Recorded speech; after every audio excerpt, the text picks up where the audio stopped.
When you start to study and understand brain development, as I did, you have to, meaning I don't care if you're an atheist, agnostic, or believer in creator, you have to step back and just go, wow. When you think how all that works, I have to take an aside and say, how could that happen in nature without a creator? All the elements of science are entirely compatible with the idea of there being a God. And I'm not the first scientist to say this. I mean, Einstein believed in God. Bem-vindos à Forja. Esse é Andrew Huberman, dos neurocientistas mais influentes e respeitados do mundo.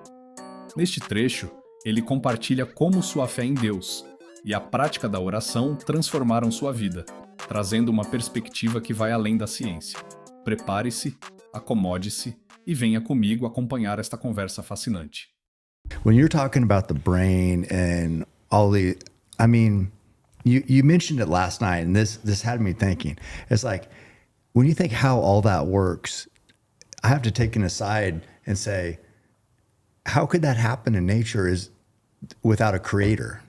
Yeah, so, well, here's the thing. I mean, we know that the programs, meaning genes, so genes, DNA, and there's DNA, then there's RNA, and then there's proteins. And proteins are the action end of the game where they say, hey, like, grow over here, don't grow over there, you know, become this kind of cell, dopamine cell or a serotonin cell.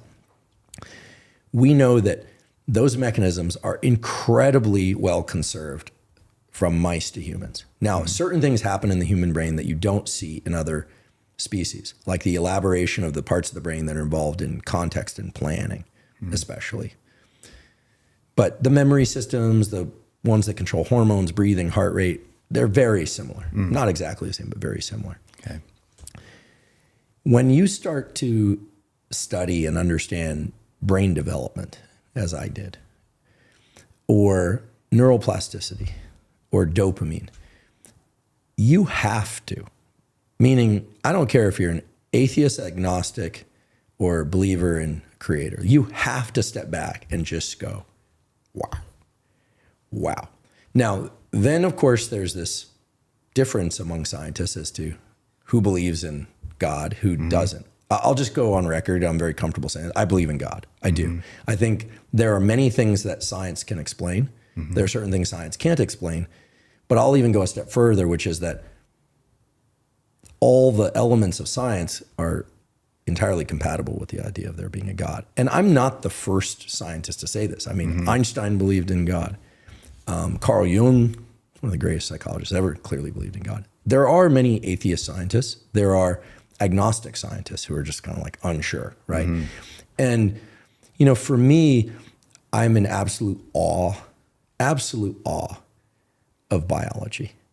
It's just incredible that we're sitting here having this conversation. It's with language, that there are little sound waves that you're perceiving and understanding. I mean, it's just, and I think the brain represents the apex of incredible in terms of biology. Like the heart is interesting, the immune system is interesting, the liver is interesting, but the brain is unbelievable. Yeah. I mean, think about the number of different ways you can move your body compared to another species. Think about what you did today.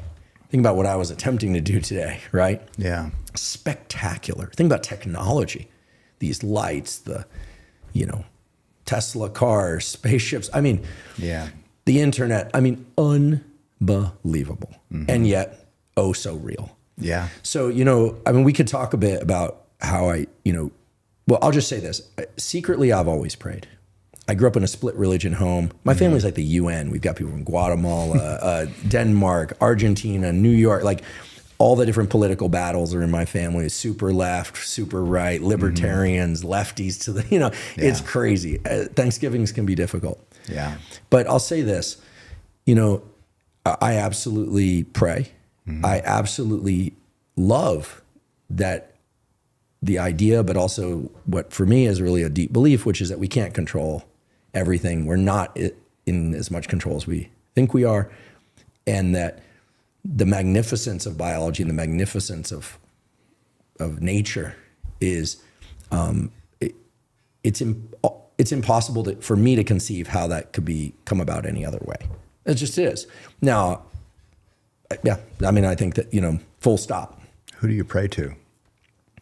That's an interesting one because I think God.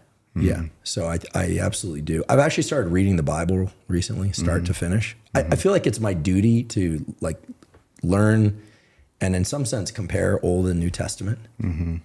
I'm really interested in the stories, but I'm fascinated by the story of us, right? And the story of everything. And so, but yeah, I pray out loud in the morning, sometimes again in the middle of the night if I wake up. And it's only recently that I've been doing this more often. It's giving you peace? Oh, my goodness. It's given me so much. It's given me peace. And, this is going to sound weird and probably people are going to be like, what are you talking about? If this, it works. It works. There's a way in which certain things I was grappling with, I just couldn't resolve. I couldn't do it. And it was all internal and I just couldn't do it.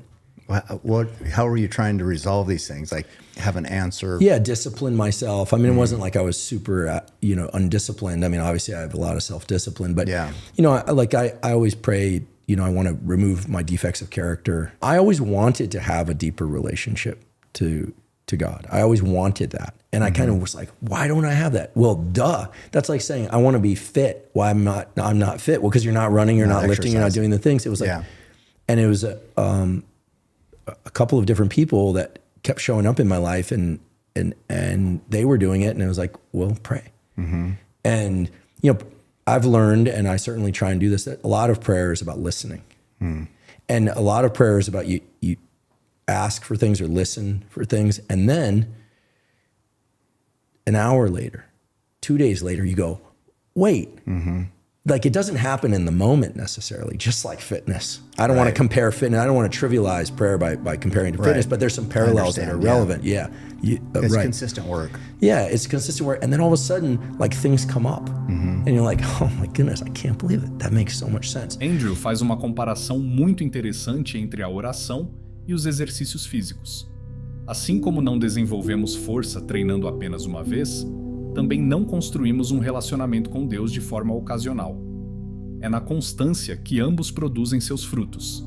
A Bíblia nos ensina em Mateus 7,7: Peçam, e lhes será dado.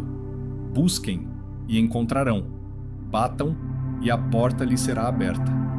Jesus nos convida a buscá-lo, e promete que quem busca, encontra. Se você deseja conhecer mais a Deus, dê esse primeiro passo. Busque-o com sinceridade, e ele estará de braços abertos para recebê-lo. Se essa reflexão falou ao seu coração, deixe seu comentário contando o que mais chamou sua atenção. Não se esqueça de deixar o seu like, se inscrever no canal e compartilhar este vídeo com alguém que precisa ouvir essa mensagem. Que Deus te abençoe.